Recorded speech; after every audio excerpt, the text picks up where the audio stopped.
पड़ जाती है तो हमारे पास भी स्टॉक नहीं रहती। हमने पूरा डेटा पेशेंट पे भी भेजा, आए तो MRD आप 10 साल बाद भी आएंगे तब भी MRD है वो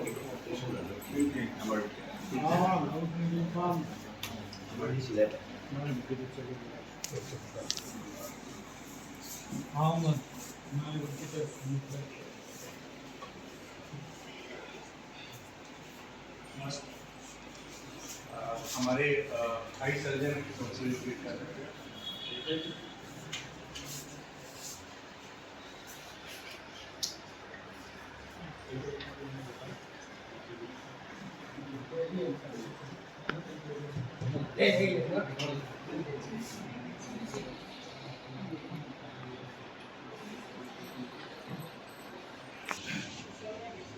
आप सब लोगों का आने के लिए बहुत बहुत धन्यवाद सर। आप अपना टाइम निकाल के आए और आपने हॉस्पिटल भी देख लिया, पहले भी क्या पता आप कभी आए होंगे या आपसे कोई गांव से आया होगा तो उनका भी रिस्पॉन्स आपने सुना होगा। हमारी कोशिश यही है कि हम कैंप ज़्यादा से ज़्यादा करना चाहते हैं ताकि मरीज वहाँ से ही पता चल जाए, क्योंकि हॉस्पिटल तक नहीं आ पाते, सबके पास साधन नहीं होता, गाँव में टाइम भी नहीं होता। आजकल के बच्चे सब ज़्यादातर बाहर नौकरी कर रहे हैं तो कोई लाने वाला भी नहीं मिलता। तो ये वहाँ पे एक तरीके से ये हो जाता है, छटनी हो जाती है कि किसको ज़रूरत है हॉस्पिटल जाने की।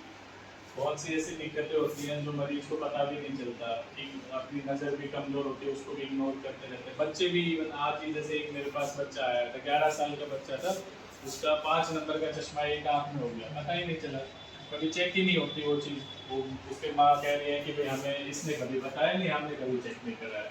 तो बहुत सी ऐसी दिक्कतें हैं बच्चों से लेकर बुजुर्ग तक, जो चीज़ें मतलब इंसान को नहीं पता चलता लेकिन उसके आँख में दिक्कत होती है। वो चीज़ें हम कोशिश करते हैं कि कैंप में एटलीस्ट बेसिक चीज़ें चेक हो जाए कि चश्मे का नंबर तो नहीं है, या कोई आँख का प्रेशर तो नहीं बढ़ रहा है, या कोई बीपी शुगर की वजह से पर्दे में दिक्कत तो नहीं है। जिन बीमारियों का वहाँ पे हो सकता है कि चश्मे का नंबर देना है, जैसे 40 साल के बाद हर इंसान को पास के चश्मे की जरूरत पड़ती है, कोशिश करें तो वो चीज़ वहीं पे कर सकते हैं। पर जिन चीज़ों के लिए ऐसा है कि ऑपरेशन की ज़रूरत है या दवाइयों की ज़रूरत है या और जांचों की ज़रूरत है, उनके लिए हम बोलते हैं मरीज को कि यहाँ तक आ सके और दिखा सके।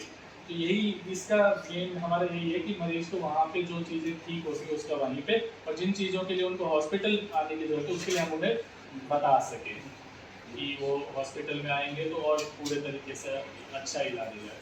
तो हमारे टीम में जैसे दिग्विजय है, तो रहता है कि हमारे महीने में कम से कम 15 कैंप हम कर सकें अलग अलग गाँव में, ताकि हर दूसरे तीसरे चौथे महीने में उस गांव का दोबारा भी नंबर आ जाए। हमारा ये भी है। तो जितने ज़्यादा आप हमारी सहयोग करेंगे हम आपके आभार रहेंगे। कैंप करने के गांव में जगह दी, टाइम दिया, लोगों तक ये बात पहुँचाएं, क्योंकि जितनी वो आपकी सुनेंगे वो और किसी के बाहर के इंसान को देख के वो होता है। मैंने खुद भी अपने गाँव में कैंप कराया, यहाँ से 50 किलोमीटर दूर है। जनरली हमारा ये रहता है कि 20-30 किलोमीटर तक ही मरीज आएगा, पर फिर भी मैंने अपने हाई कमांड से रिक्वेस्ट करके मैंने 50 किलोमीटर दूर मेरा गांव है, 2 कैंप मैंने वहाँ पे भी कराए। तो जितनी मेरी सुन सकते थे, क्योंकि मैं वहाँ का निवासी हूँ, तो कई सालों से रहा था, तो लोग तुरंत करके इतनी भीड़ हो गई कि हमें OPD बंद करनी पड़ी, 200 मरीज आ गए। तो वो होता है कि हमारी ये है कि आप लोग जितना बता सकेंगे मरीज को, या गाँव में मरीज ना हो जो नॉर्मल इंसान हो, चाहे उसकी आँख में कोई दिक्कत ना, हमारी एक बार चेक करा ले, उससे उसका भी फायदा हो सकता है। अगर कोई बीमारी होगी तो वो अपनी ठीक भी करा सकता है। चेकअप ही रूटीन चेकअप हो जाए, स्क्रीनिंग हो जाए। पहले अभी आप दूसरे देशों की देखोगे ना, विदेश वगैरह में हर चीज़ का स्क्रीनिंग होने लगी। हम तो केवल आँख की कर रहे हैं, वो तो पूरी बॉडी का हार्ट की भी स्क्रीनिंग टेस्ट होने लग गए हैं। कितने लोग आजकल आप देखोगे हार्ट कंडीशन हो जाती है, जवान लोग, 40 साल के लोग बेचारे, जब से ये कोविड हुआ है कोरोना, उसके बाद तो और ज़्यादा बढ़ गई। तो विदेश इतना आगे पहुंच चुके हैं कि भाई हर चीज़ की स्क्रीनिंग कर रहे हो। हम तो फिर भी ये है कि आपकी सबसे आसान स्क्रीनिंग है अगर देखा जाए तो।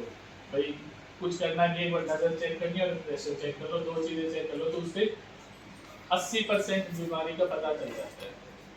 ज़्यादातर जितने भी बीमारियाँ होती हैं, सफ़ेद मोतिया और काला मोतिया, और बच्चों में चश्मा, यही सबसे ज़्यादा है। अगर ये 3 चीज़ें का हो जाए, उसके बाद तो देखिए स्पेशलिस्ट बीमारी बहुत सारी है, वो अलग चीज़ है, बट 80% जनता के लिए ये 3 चीज़ें ही जरूरी है।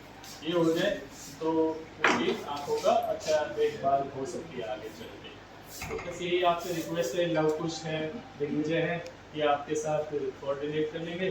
जब भी अगर हमें चाहें कि स्पेशल कोई ओकेजन हो, कई बार क्या होता है कि मेला लगता है, कोई त्यौहार है, गाँव में ज़्यादा लोग छुट्टी, जैसे कोई शहर में भी रह रहे हैं बच्चे बुच्चे, वो भी वापस आते हैं, तो उस टाइम पे अगर आपको कराना हो, इवन इतवार